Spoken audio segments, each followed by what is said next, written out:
ఇది ఇట్లా ఉంటే ఇకపై కాంట్రాక్ట్ ఉద్యోగుల రెగ్యులరైజేషన్ చెల్లదు. గత సర్కార్ ఇచ్చిన జీవో రాజ్యాంగ విరుద్ధం. జీవో 16ను కొట్టేస్తూ హైకోర్టు కీలక తీర్పు. ఇప్పటికే రెగ్యులరైజ్ అయినోళ్లకు నో ప్రాబ్లం.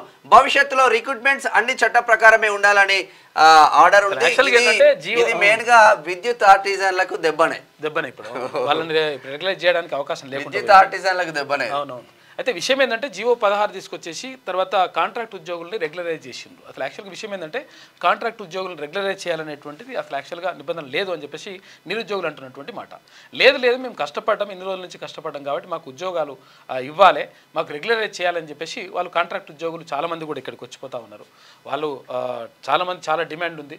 అంటే కొంతమంది 50 సంవత్సరాలు 55 సంవత్సరాలు కూడా ఉన్నారు. అంటే ఏజ్ ఇంకా రిటైర్మెంట్కు దగ్గరలో ఉన్న వాళ్ళు కూడా రెగ్యులరైజ్ కావాలని చెప్పేసి వాళ్ళు కొట్లాడుతున్న వాళ్ళు ఉన్నారు పాపం. అంటే వాళ్ళు అటువంటి వాళ్ళ పరిస్థితి మాత్రం దారుణంగా ఉంది. అయితే ఏది ఏమైనప్పటికీ కోర్టు చెప్పిన మాట ఏంటంటే మెరిట్ ప్రకారము తర్వాత ఎగ్జామ్ పెట్టేసి కరెక్ట్గా తీసుకోవాలి, ఇట్లా ఇష్టం వచ్చినట్టుగా రెగ్యులరైజ్ చేస్తే కుదరదు అని చెప్పేసి హైకోర్టు మాత్రం స్పష్టం చేసింది. ఒకసారి ఆయనతో కూడా మాట్లాడదాం మనము. ఈ కేసు వేసిన మనిషితో కూడా కాంట్రాక్ట్ ఉద్యోగుల రెగ్యులరైజేషన్పై హైకోర్టు కీలక తీర్పు చెప్పింది. రాష్ట్రంలో కాంట్రాక్ట్ ఉద్యోగులను క్రమబద్ధీకరిస్తూ జారీ చేసిన జీవో చెల్లదని పేర్కొన్నది. సెక్షన్ 10(a)ను చేర్చుతూ 2016లో అప్పటి ప్రభుత్వం తీసుకొచ్చిన జీవో 16ను కొట్టివేసింది. క్రమబద్ధీకరణ నిమిత్తం 1994 చట్టానికి సవరణ తీసుకొస్తూ సెక్షన్ 10(a)ను చేర్చడం సరికాదని, ఇది రాజ్యాంగ విరుద్ధమని పేర్కొంది. కాంట్రాక్ట్ కింద కొనసాగుతున్న జూనియర్ లెక్చరర్లు, డిగ్రీ కాలేజ్ లెక్చరర్ సర్వీసును క్రమబద్ధీకరించడాన్ని ఇందుకోసం జీవో నెంబర్ 16 ద్వారా తీసుకొచ్చిన సెక్షన్ 10(a)ను సవాల్ చేస్తూ పలు పిటిషన్లు దాఖలయ్యాయి. వీటిపై జస్టిస్ సుజయ్ పాల్, జస్టిస్ నామవరపు రాజేశ్వరరావుతో కూడిన ధర్మాసనం మంగళవారం విచారణ చేపట్టింది. ఇక పిటిషనర్ల తరపు న్యాయవాదులు వాదనలు వినిపిస్తూ 2002 నుంచి జూనియర్ డిగ్రీ లెక్చరర్లను అధికారులు దొడ్డిదారులను నియమిస్తున్నారని తెలిపారు. అయితే కాలేజీ డెవలప్మెంట్ కమిటీ కింద కాంట్రాక్ట్ నియామకాలు జరిగాయని, అనంతరం ఆ ఉద్యోగాలను రెగ్యులరైజ్ చేశారని పేర్కొన్నారు. ఈ పోస్టులకు ఎలాంటి నోటిఫికేషన్ జారీ చేయలేదని, అర్హత కూడా లేదని చెప్పేసి వాళ్ళు పేర్కొన్నారు. వాస్తవంగా ఏదంటే మనం కాంట్రాక్ట్ అనుకుంటాం కానీ అసలు స్కిల్ అంటే చదువుకుని డిగ్రీలు పీజీలు చేసి చదువుకున్న నిరుద్యోగులకు ఇక్కడ అన్యాయం జరుగుతుందని వాళ్ళ కోర్టులో కేసు వేయడం జరిగింది. 2016 నుంచి నడుస్తున్న కేసు 2024కు ఇప్పుడు వచ్చింది. ఇది మన చట్టాలు మన న్యాయస్థానాలలో సుదీర్ఘంగా త్వరగా వచ్చే విషయం ఏంటంటే అసలు నిజంగా ఒక 2 రకాలుగా ఆలోచించాలి. ఇక్కడ ఈ విషయం ఏంటంటే మేము చాలా కాలం పాటు సర్వీస్ చేసినాం, తర్వాత మేము అందులో కొనసాగుతున్నాం, తర్వాత ఇప్పుడు మాకు స్కిల్ లేదని ఎట్లా అంటాం? ఇప్పుడు పాఠాలు చెప్తున్న వాళ్ళు మేము పాఠాలు చెప్తున్నాం కదా, ఇన్ని రోజులు పాఠాలు చెప్తుంటే వాళ్ళు పాస్ అవుతున్నారు కదా, మరి మేము ఎట్లా స్కిల్ లేదని చెప్పేసి కాంట్రాక్ట్ వాళ్ళు అంటున్నారు. లేదు మీకు అసలు యాక్చువల్ విషయం ఏంటంటే అంటే కొన్ని జరిగినటువంటి సంఘటనలు కూడా మీకు చెప్పాలి. అయితే ఇక్కడ ఉస్మానియా యూనివర్సిటీకి సంబంధించి ఉస్మానియా యూనివర్సిటీ ఉంటుంది. ఉస్మానియా యూనివర్సిటీకి సంబంధించి ఒక 80%, 85% ఇక అంతకుండా దాటకుండా చూసుకుంటారు. అంటే పర్సెంటేజ్ 85% దాటకుండా ప్రయత్నం చేస్తారు. అంటే మార్కులు కొంచెం వరకు ఇక్కడ తక్కువ వేస్తారు. అయితే ఇక్కడ ఈ పర్సెంటేజ్ వచ్చిన వాళ్ళు ఉంటారు, ఇక్కడ 80%, 85% వచ్చిన వాళ్ళు ఉంటారు. ఇక అక్కడ తెలంగాణ యూనివర్సిటీకి సంబంధించి తెలంగాణ యూనివర్సిటీలో అంటే ఇప్పుడు నిజామాబాద్లో ఉన్నట్టు తెలంగాణ యూనివర్సిటీ ఇష్టం వచ్చినట్టుగా మార్కులు ఇస్తుంది అనేటువంటి ఒక ఆరోపణలు ఉన్నాయి.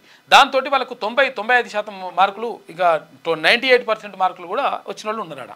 అయితే ఇప్పుడు 95% వచ్చిన వాళ్ళు అక్కడ వాళ్ళు ఏమవుతుంది, వాళ్ళు కాంట్రాక్ట్ ఉద్యోగాలకు సంబంధించి ఏదైనా అప్లికేషన్ పెట్టుకున్నప్పుడు అయితే 95% ఉన్న వాళ్ళకు ఏది మార్కులు ఎక్కువ ఉన్న వాళ్ళని చూసేసి జాబ్లు ఇచ్చిండ్రు. మరి నిజంగా ఒకవేళ మెరిట్ స్టూడెంట్స్ ఎక్కడ ఉంటారు అంటే ఎక్కువ శాతం ఉస్మానియా యూనివర్సిటీలో ఉంటారు. అంటే వాస్తవానికి చెప్పుకుంటే ఎందుకనంటే బాగా అంటే టాప్ ర్యాంకుల్లో ఉన్న వాళ్ళందరూ కూడా ఉస్మానియా యూనివర్సిటీని చూజ్ చేసుకుంటారు. ఎందుకంటే ఇక్కడ కొంతవరకు నాణ్యమైనటువంటి విద్య ఉంటుందని చెప్పేసి, అక్కడ ఉండదని కాదు ఉంటుందని చెప్పేసి అట్లా చూజ్ చేసుకుంటారు. ఉస్మానియా యూనివర్సిటీ, కాకతీయ యూనివర్సిటీని చూజ్ చేసుకుంటారు.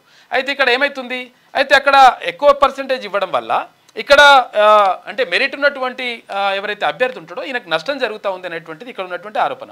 తర్వాత కొంతమంది అప్పుడు ప్రిన్సిపల్లు అంటే డిగ్రీ కాలేజ్ లెక్చరర్లు కానీ తర్వాత జూనియర్ కాలేజ్ లెక్చరర్లు కానీ ప్రిన్సిపాల్లను మేనేజ్ చేసి లేకపోతే కొంతమంది అధికారులను మేనేజ్ చేసి వాళ్ళకి ఎంతో కొంత ముట్ట చెప్పి లేకపోతే అంటే మాట పలుకుబడితోటి చాలామంది ఉద్యోగాల్లో చేరేటువంటి ఆరోపణలు కూడా ఉన్నాయి. అయితే ఏది ఏమైనప్పటికీ వాళ్ళు ఏమంటున్నారంటే సరే ఇప్పుడు కొంతవరకు అట్లా జరిగి ఉండొచ్చు, కానీ మేము చాలామందిని కూడా మేము పనిచేస్తూ ఉన్నాం. తర్వాత మేము ఇంటర్ విద్యార్థులకు కానీ తర్వాత డిగ్రీ కాలేజ్ విద్యార్థులకు కానీ మేము చదువులు చెప్పిన తర్వాత వాళ్ళు మంచి మెరిట్తో పాస్ అయినరు, వీళ్ళందరూ కూడా బయటకు వెళ్ళినరు. మేము మా దగ్గర అన్ని స్కిల్స్ ఉన్నాయి కాబట్టి మేము ఇన్ని సంవత్సరాలు సర్వీస్ చేసినందుకు గాను మమ్మల్ని రెగ్యులరైజ్ చేయాలని చెప్పేసి ఇక్కడ కాంట్రాక్ట్ ఉద్యోగులు అడుగుతున్నారు. ఇక అక్కడ నిరుద్యోగులు ఏమంటారంటే అరే లేదు మెరిట్కి పాత్ర వేసేసి ఇష్టం వచ్చినట్టుగా ఇది ఉద్యోగాల జాతర చేస్తే మాకు అన్యాయం జరుగుతుందని చెప్పేసి అక్కడ నిరుద్యోగులు అంటా ఉన్నారు. ఇది ఇద్దరు వర్గాల మధ్య జరుగుతున్నటువంటి పోరాటం. హైకోర్టు ఒక్క నిమిషం దీనికి సంబంధించి మాట్లాడడానికి ఒకసారి ఉస్మానియా యూనివర్సిటీ నుంచి శంకరన్న మనకు లైన్లో ఉన్నాడు. కాంట్రాక్ట్ ఉద్యోగుల క్రమబద్ధీకరణ జీవో అక్రమం అని చెప్పేసి హైకోర్టు చెప్పినటువంటి నేపథ్యంలో ఏమంటారన్నా హైకోర్టు తీసుకున్నటువంటి నిర్ణయం? కాంట్రాక్టు క్రమబద్ధీకరణ అనే పదాన్ని అన్కాన్స్టిట్యూషనల్ అని సెటిసైడ్ చేసిండు. ఎవరు? మన రాష్ట్ర హైకోర్టు సెటిసైడ్ చేసింది. చేస్తూ మళ్ళీ ఇంకొక మాట ఏమంటారంటే ఎవరైతే రెగ్యులరైజ్ అయిన వాళ్ళు ఉంటారో వాళ్ళని కంటిన్యూషన్ లో పెట్టమని అంటారు. ఓకే, అంటే జడ్జిమెంట్ లోనే కొంత ప్రాబ్లం ఉంది. ఓకే, రెండు రకాల విషయాలు ఉన్నాయి ఇక్కడ. ఒకటేమో వాళ్ళు ద్వారా రెగ్యులరైజ్ అయిన వాళ్ళని తీసేయమని చెప్తుండు,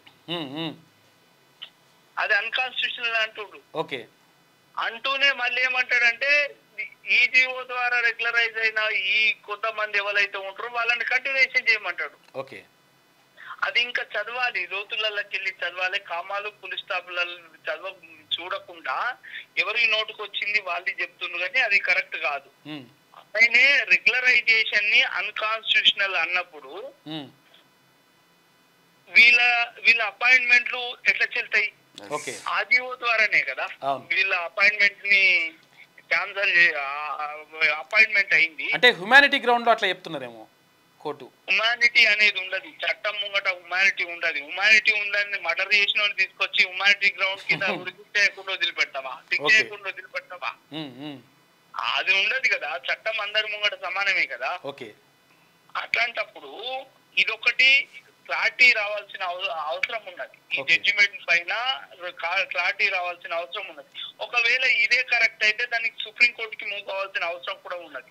ఎందుకంటే నిరుద్యోగులు గడిచిన 15 ఏళ్ళుగా నోటిఫికేషన్లు లేక చదువులని బూడిదలో వచ్చిన పన్నీరు లెక్క అయిన సందర్భం ఉన్నది. నిన్న మొన్న ఏది గత ప్రభుత్వంలో 1500 1300 జూనియర్ లెక్చరర్లు వచ్చినాయి కదా. తర్వాత ఒక 350 పాలిటెక్నిక్, 350 400 పాలిటెక్నిక్ వచ్చినాయి. 300 డిగ్రీ కాలేజ్ లెక్చరర్లు వచ్చినాయని వీళ్ళు అంటారు. ఆ డిగ్రీ కాలేజ్ లెక్చరర్లు ప్రభుత్వము నిరుద్యోగుల మీద ప్రేమ కొద్దేయలే, నిరుద్యోగులంతా కలిసి దీర్ఘకాలికంగా శాంక్షన్ పోస్టులు వేకెంట్ ఉండకూడదని కొరివి బాలకృష్ణ, శంకర్ అనే ఇద్దరు కలిసి ఒక పిల్లి వేసారు. శంకర్ అంటే నువ్వేగా 284 అనే ఒక పిల్లేసి ఇట్లా దీర్ఘకాలికంగా శాంక్షన్ పోస్టులు వేకెంట్ ఉండకూడదు, అన్ని శాఖలలో నియామకాలు చేయాలని 2022లో హైకోర్టు తలుపు దాడితే ఆ నోటిఫికేషన్లు ఇచ్చినారు. గట్టెంటర్ లేని పరిస్థితిలో నోటిఫికేషన్లు ఇచ్చినారు, ప్రేమ కొద్దేయలే. దానిలో 1300 మంది జూనియర్ లెక్చరర్ల పోస్టులకి 4 లక్షల మంది అప్లికేషన్స్ పెట్టిరు. ఇవాళ మాకు ఈ ప్రభుత్వాలు ఎంత అన్యాయం చేస్తున్నాయంటే మాకు అప్లికేషన్ పెట్టే అవకాశం ఇస్తలేవు ఈ బ్యాక్డోర్ ఎంప్లాయ్మెంట్ వల్ల. ఈ ప్రభుత్వాలే కదా చట్టం చేసుకున్నది, యాక్ట్ 2 of 1994 చేసుకున్నది. ఇలా మేము కాంట్రాక్ట్ గానీ, అవుట్ సోర్సింగ్ గానీ, టెంపరవరీ గానీ, డైలీ వైజ్ గా కానీ మేము తీసుకోము, డైరెక్ట్ ఎంప్లాయ్మెంట్ ద్వారా తీసుకుంటామని చట్టం చేసింది వీళ్ళే కదా. మరి వీళ్ళే చట్టం చేసుకున్న అదే సంవత్సరంలో ఏపీ సబార్డినేట్ సర్వీస్ రూల్స్ లో కాంట్రాక్ట్ అవుట్ సోర్సింగ్ మేము అందరినీ తీసుకుంటామని ఎట్లా పెట్టుకున్నారు?